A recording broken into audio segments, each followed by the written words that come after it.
کیوں؟ کیونکہ ہمارے ماڈل پہ فٹ نہیں ہوتے. اور ہمارا ماڈل کیا ہے؟ وہ تو خیر اور شر سے بحث ہی نہیں کرتا, وہ تو صرف یہ بتا رہا ہے کہ تاریخ میں کیا ہوا. تو سائنٹیفک ویو آف ہسٹری کا ایک ایشو ہے پازیٹیوزم اور ایک ایشو ہے ہسٹوریکل ڈیٹرمنزم. اگر انسان بنیادی طور پر آزاد ہے تو آپ نے یہ کیسے پرزیوم کر لیا کہ مستقبل میں انسان جس طرح بہیو کریں گے, وہ جس طرح بھی بہیو کریں وہ اس سائنٹیفک لا کے ماتحت رہیں گے جو آپ کے ماضی سے اخذ کیا. سمجھ میں آ رہی بات کہ ایک قانون تم نے ماضی سے اخذ کر مستقبل پہ اپلائی کر رہے ہو, یہ پرزیوم کرتے ہوئے کہ وہ جو ایجنٹ آف ہسٹری ہیں انسان, وہ بالکل ویسے ہی ماتحت ہوں گے اس قانون کے جو تم نے ماضی کے انالیسس سے, ماضی کے بھی اس انالیسس سے جو کہ ہسٹوریکل ایونٹس ڈیٹا کی فارم میں تمہیں حاصل ہوئے ان کے انالیسس سے تم نے اخذ کر لیا, اسی کے ایگزیکٹلی ماتحت بہیو کریں گے آئندہ پیدا ہونے والے انسان.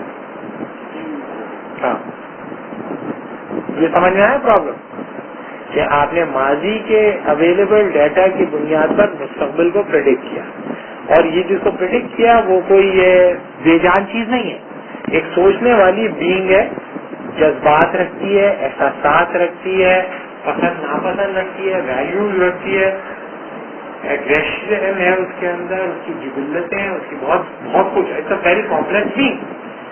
وہ ویسا ہی بہیو کرے گا جیسے ماضی کے انسان بہیو کر رہے تھے یا کر چکے ہیں. تو اس میں ایک ڈٹرمنزم تم پرزیوم کرتے ہو, ایک لائن ڈرا کرتے ہو تم ان انسانوں کے درمیان جو ماضی میں ہسٹوریکل ایونٹ پروڈیوس کر رہے تھے اور مستقبل میں جو ہسٹوریکل ایونٹ پروڈیوس کریں گے, ان کے درمیان جو بیسک کنیکٹنگ لائن ہے یا جو برج ہے وہ کیا ہے؟ وہ ڈٹرمنزم ہے جس کے ماتحت یا جس قانون کے ماتحت وہ بہیو کریں. سر اس کی بنیاد تو پہلے تم بتاؤ کیا کہہ رہے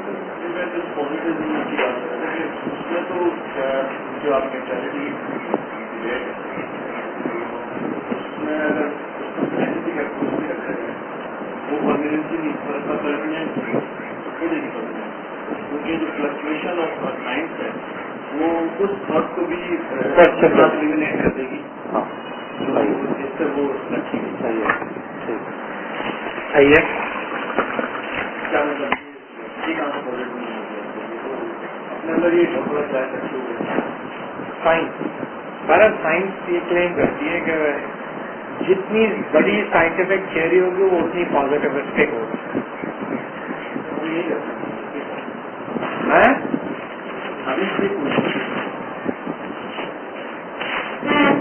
ابھی اس پہ ہمیں سوچنا چاہیے.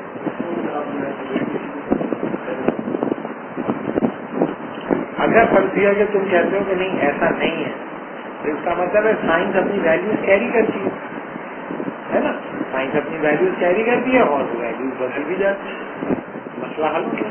لیکن مسئلہ تو اس وقت ہوگا جب آپ کہیں نہیں سائنس اپنی کوئی ویلیو نہیں رکھتی, ویلیو نیوٹرل ہوتی ہے.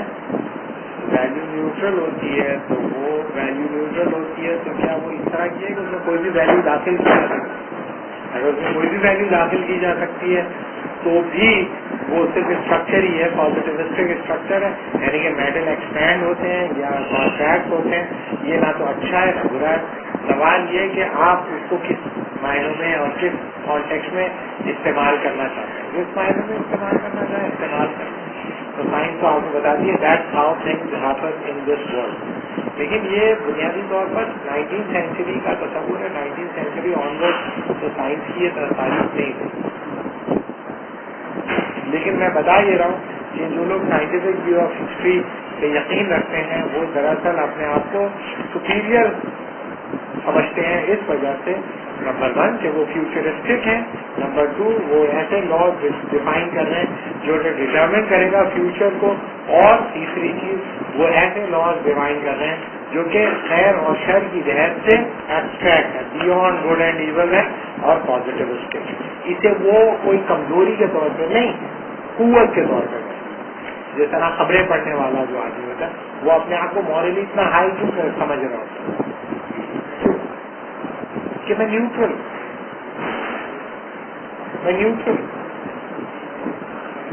وہ جو اینکر پرسن ہوتا ہے وہ اپنے آپ کو اتنا عظیم انسان کیوں سمجھ رہا ہوتا ہے؟ میں نیوٹرل ہوں، میں نہ اس کا ہوں نہ اس کا. ایسے شرم آتا ہے. تمہیں شرم آنی چاہیے، تمہیں شرم کرنی چاہیے اس بات پہ کہ تم نہ ادھر کیوں نہ ادھر کیوں. کون ہو تم؟ کس کی ہو تم؟ کس کی ہو بھائی تم؟ اس سے بھی سوال کرو، اس سے بھی سوال کرو. کیا دھندا لگایا ہوا تم نے؟ بتاؤ نا، ایک سے کنوینس ہو جاؤ نا. تم کہہ رہے ہو یہ صاحب نظر صاحب نگاہ عصر حاضر کا عظیم مفکر، وہ تمہیں بتایا یہ ہے تو مان لو نا عظیم مفکر کی بات. اب خیر نہیں، میرا کام ہے صرف یہ بتانا کہ کھیل کرنا ہے. کھیل یہ جو اینکر پرسن ہوتا ہے بندر کی طرح ہوتا ہے. اس بندر کی طرح کہ جو ایک دو بلیوں کو ایک روٹی مل گئی تو وہ بندر بیٹھا ہوا تھا اور بندر روٹی کھانا چاہتا تھا. بندر نے کہا کہ بھائی تم لوگ جو ہے نا انصاف نہیں ہے. میں ترازو لے کے آتا ہوں، انصاف سے دنیا کو یہ کہتا ہے نا، میں نے دونوں فکر کو میں نے مناسب قائم دیا. اصل میں وہ اسے کھانی ہوتی ہے خود روٹی. وہ دونوں مقاصد مفت میں آ جاتے ہیں وہاں پہ دھندا کرنے کے لیے. مفت میں آ کے بیٹھنا، پیسے مل رہے نا. کوئی بیگانی کی شادی میں 2 عبداللہ دیوانے آ جاتے. وہ تھا اس نے شادی شروع کر دیا اور کہتا اچھا بھائی ترازو لے آیا. اس نے آ جا روٹی کٹ گیا، ایک کو ایک ترازو ہے اور انٹینشنلی تھوڑا ایک میں زیادہ ڈال دیا، ایک میں تھوڑا تولا تو ایک طرف وزن زیادہ ہو گیا. اس نے کہا او ہو اس میں تو وزن زیادہ، تھوڑا توڑ کے کھا گیا. یہ نیچو اس میں تھوڑا توڑ کے آ گیا، تو اس میں تھوڑا پورے کھا گیا پوری روٹی. بولے اب اتنا بچ گیا آپ کیا کرو گے؟ تم لے کے بھی میں کھا لوں کھا کے درخت. تو بتانے کا مطلب یہ کہ یہ جو ویلیو نیوٹرلٹی ہے بہت بڑا دھوکہ ہے، ڈھکوسلا ہے، جھوٹ بولتے ہیں. یہ جھوٹ بولتے ہیں، ہائڈ کرتے ہیں اپنی نیوٹرل کہاں سے ہو گئے تم اپنی نسل کا رنگ کا کچھ کر سکتے ہو؟ ہڈیوں کا پوائنٹ آف ویو کا، اپنی پریزنٹ کا، اپنی پوزیشن کا کیا کرو گے؟ تو تم ایک نیوٹرل فریم ورک میں بیٹھے ہوتے ہو. وہ فریم ورک نیوٹرل ہوتا ہے. اس فریم ورک میں بیٹھ کے تمہیں نیوٹرل ہو جانا پڑتا ہے، ورنہ دھندا کیسے ہوگا؟ دھندا اگر تم دکان پہ بیٹھ کے بولو کہ بھائی میں تو یہی چیز سمجھتا ہوں بڑی گندی چیز ہے، تو کوئی خریدے گا؟ بولتے ہو کبھی نہیں خریدے گا. کہو بھائی مجھے نہیں پتا، میں تو یہاں پہ دکان پہ بیٹھا ہوں دھندا کرنے کے لیے. یہ ہے خریدنا ہے؟ یہ تو خریدتا بھی نہیں ہے، بیچتا بھی نہیں ہے. یہ اور ہائی مورل چین پہ چلا جائے. یعنی کہ مورل سپیریورٹی کا مطلب میری کوئی مورل پوزیشن ہی نہیں، یہ ہے میری مورل سپیریورٹی. میں ایبسٹریکٹ ہو گیا، اوپر اٹھ گیا. میں آرکیمیڈین پوائنٹ پہ بیٹھا ہوں، آرک اینجل ہوں. وہاں سے بیٹھ کے تیر پہ تیر چلا رہا ہوں، آرک اینجل. اس پہ تیر آپ بتائیے. آپ کیوں نہیں بتا رہے بھائی؟ اور آپ سب سے کیوں پوچھ رہے ہو؟ اور آپ کو اتنے پیسے کیوں مل رہے ہیں اتنے سارے سوالات کرنے کے؟ فی سبیل اللہ پوچھ رہے ہو.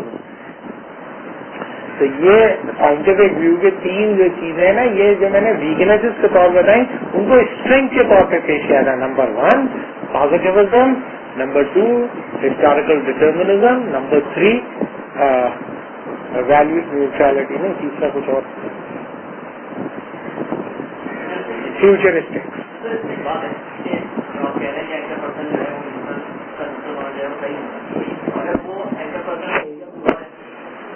بات تو نہیں ہو رہی ہے چھوٹے پڑھنے سے اکنامک سے بات ہو رہی ہے اور نیشنل فائنینس بورڈ ہے اچھی بات ہے. اس میں 4 اسٹیک ہولڈر سے 4 صوبے ہیں، تو 4 صوبوں کے اکنامکس کو بلائے گا اور اس سے کیسے بلائے گا؟ اس سے کیا بولیں گے آپ بتاؤ. تو وہ معذرت کر لینا، مجھے نہیں پتا. میں کیوں سوال اٹھا؟ مجھے نہیں پتا. روڈ کے اوپر بیٹھ کے اس کے سوالات حل ہوں گے. نیشنل ایوارڈ کا پرابلم روڈ کے اوپر بیٹھ کے حل ہوگا؟ روڈ کے اوپر حل ہوگا لوگوں کے ذریعے. لوگوں کو کیا پتا؟ لوگوں کو پتا ہے سب ٹرمینالوجی کا. یہ آپ کریٹ کرتے ہو ایلوژن آف پارٹیسپیشن. اگر یہ ایلوژن آف پارٹیسپیشن نہ ہو نا، لوگ اٹھا کے پٹکتے ہیں پورے سسٹم کو. لوگ بولے کیا بدماشی تم لوگوں نے مچا رکھی ہے. یہ ٹھنڈا کرنے کے لیے ہوتے ہیں لوگوں کو. لوگ ٹھنڈے ہو جاتے ہیں، دیکھتے ہیں ٹھنڈے ہوئے. لوگ سمجھتے ہیں ہم نے پارٹیسپیٹ کیا، فون کر دیتے. 16 کروڑ میں سے 1 2 وہ آئے ہوئے تھے، اس میں کہنا یہ جو ہے یہ جو سب لوگ جو ہے یہ خاتون کی تعریف کر رہے ہیں, یہ جو دوسری بوڑھی خاتون ہے یہ بھی بڑی خوبصورت ہے, ان کی کوئی تعریف نہیں کر رہا, تو میں یہ تعریف کرنا چاہتا ہوں کہ یہ بھی بڑی خوبصورت ہے. رات کے 1 بجے اور کچھ جیسے مجھ جیسے بھی تھے تو رات کے 1 بجے بیٹھ کے دیکھ رہے تھے لوگ کیا سوال کریں گے. وہ تو اس میں کچھ خود تو پارٹیسپیٹ, میں تو یہ دیکھ رہا تھا کہ لوگ سوال کیا کریں رات کے 1 بجے. تو پارٹیسپیشن کا ایلوژن ہے یہ, it's an illusion of the participation. کیا دھندا ہو رہا ہے وہاں پہ, تم کیا کرو گے بیگانے کی شادی میں عبداللہ دیوانے ہے. تو بیسیکلی یہ جو نیوٹرلٹی ہوتی ہے اس کو اسٹرینتھ کے طور پہ شو کیا ہے.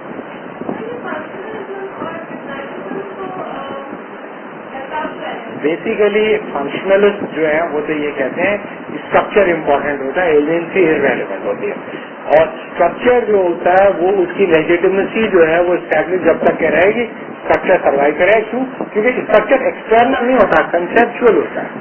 یعنی کہ اگر میں کسی اسٹرکچر کو لیجیٹیمیٹ مان لوں تو وہ اسٹرکچر ہمیں افیکٹ کرنا شروع کر دے گا. ہم نے یہ مان لیا نا کہ جب بھی ڈسکشن ہوگا اس کا اسٹرکچر کیا ہوگا, ایک لیفٹ کا ہوگا ایک رائٹ کا ہوگا, ایک لبرل ہوگا اور ایک کنزرویٹو ہوگا. یہ اسٹرکچر ہے. یا ایک عورت ہوگی ایک مرد ہوگا, ایک ساس ہوگی ایک بہو ہوگا. تو یہ جو اسٹرکچر جو ہیں جو معاشرے کے اندر کسی نہ کسی سطح پر موجود ہوتے ہیں ان کو آپ فارملائز کر دیتے ہیں اس طرح, اور آپ کہتے ہیں ایجنسی ارریلیونٹ ہے, اسٹرکچر امپورٹنٹ ہے. چاہے وہ دیوبندی ہو, چاہے بریلوی ہو یا شیعہ عالم ہو, وہ ہے چونکہ مذہبی وہ ایک اسٹرکچر کے اندر سے فنکشن کرے گا, اور یہ جو لبرل ہوگا یہ دوسرے فنکشن سے, اور ہم اپنا کھیل کریں گے. وہ دونوں اپنے اپنے اسٹرکچر میں بیٹھ کے اپنی اپنی باتیں کرتے رہتے ہیں. وہ ان دونوں اسٹرکچر سے باہر مارکیٹ کے اسٹرکچر میں بیٹھا ہوتا ہے, وہ کوئی ہوا میں بیٹھا ہوتا ہے, وہ مارکیٹ کے اسٹرکچر میں بیٹھا ہے. اگر تم پروگرام کرو اور تمہارے پروگرام کو ایڈ ملنا بند ہو جائے تو یہ 2 جوتے مار کے نکال دیں جتنے بھی بڑے تم انٹلیکچوئل. تو تم تو اصل میں تمہارا مقصد ہے مارکیٹ کو اٹریکٹ کرنا, ایسے ایسے مزے کے خیالات لانا کہ لوگ ہڑک کے رہنا ہے اور خوب ایڈ ملے. اس کے بعد یو فون بھی بیچو اور ٹیلینور بیچو اور دودھ بیچو اور کپال بیچو اور یہ کرو وہ کرو. اس کے لیے اشتہاری وہ ہے تماشا, اس کے لیے وہ لگا رہے, اس کے لیے لوگ آ بھی جاتے ہیں تیار ہو کے, آرڈر لا کے آ جاتے. دوبارہ ہسٹری کے اندر یہ جو سائنٹیفک ویو آف ہسٹری ہے اسے ہم عام طور پر اسٹرینتھ کے طور پہ پیش کرتے ہیں, لیکن فلوسافیکل کنسپشن آف ہسٹری میں یہ اسٹرینتھ نہیں ہے, ویکنیس. اب آ جاؤ چینج کتنی طرح کی ہو سکتی ہے, کئی طرح کی چینج ہو سکتی ہے. آج سے میں وہ بتاؤں گا چینج اور فیکٹرز آف چینج, اور نیکسٹ کلاس میں ہم چینج کو الگ سے ڈسکس کریں گے. پھر میں بتاؤں گا ان کا ویلیو کے ساتھ ریلیشن شپ کیا ہے. چینج ایک طرح کی نہیں ہوتی تاریخ کے اندر. مطلب اگر تم ہیراکلائٹس کو پڑھو تو ہیراکلائٹس کہتا ہے تاریخی عمل کے اندر جو چینج ہوتی ہے اس کی ڈائریکشن پیریوڈک ہوتی ہے. تاریخ کا جو سفر ہوتا ہے وہ کیسا ہوتا ہے, history is like a you, وہ پہلے کلاک وائز گھومتی ہے پھر وہ اینٹی کلاک وائز. یہ تاریخ ایک چکر انسانوں کے ذریعے کلاک وائز لیتی ہے اور پھر ریورٹ ہوتی ہے, اوپر گھومتی ہے. تو ایسے پیریوڈک موشن اوسیلیٹ کرتی ہے ٹو اینڈ فرو. تو اگر تم ایک ڈائریکشن میں خیر کی طرف وہ جا رہی ہے تو خیر کے جب وہ قریب پہنچے گی تو شر واصل ہونا شروع ہو جائے گا تاریخی عمل میں, اور شر جب اپنے عروج پہ پہنچے گا تو خیر کی طرف. تو یہ 2 اس میں جو ہے وہ موو کرتی ہے. یہ ہیراکلائٹس کا خیال ہے. حضرت عیسیٰ کی پیدائش سے تقریباً 250 سال 300 سال پہلے کا آدمی ہے, بہت زیادہ بلکہ 350 سال پہلے کا آدمی ہے. History is like a you. تو تاریخ جو ہے وہ, اب سوال یہ کہ اگر ہم تاریخی عمل کے اندر ہیں تو ہمیں کیا معلوم کہ یہ سفر خیر کی جانب ہے یا شر کی جانب ہے, ہمیں پتہ نہیں چلے گا. تو آپ کی کیا خواہش ہوگی, آپ کی کیا کوشش ہے کہ آپ خیر کی جدوجہد کرتے رہو, لیکن انٹرنسکلی جو ویو ہے نہ تو وہ خیر کی طرف ہے نہ وہ شر کی طرف ہے, انٹرنسکلی وہ سیکولر ہے. تو جو کنسپشن آف ہسٹری نکلتا ہے, history is like a U, it's intrinsically secular.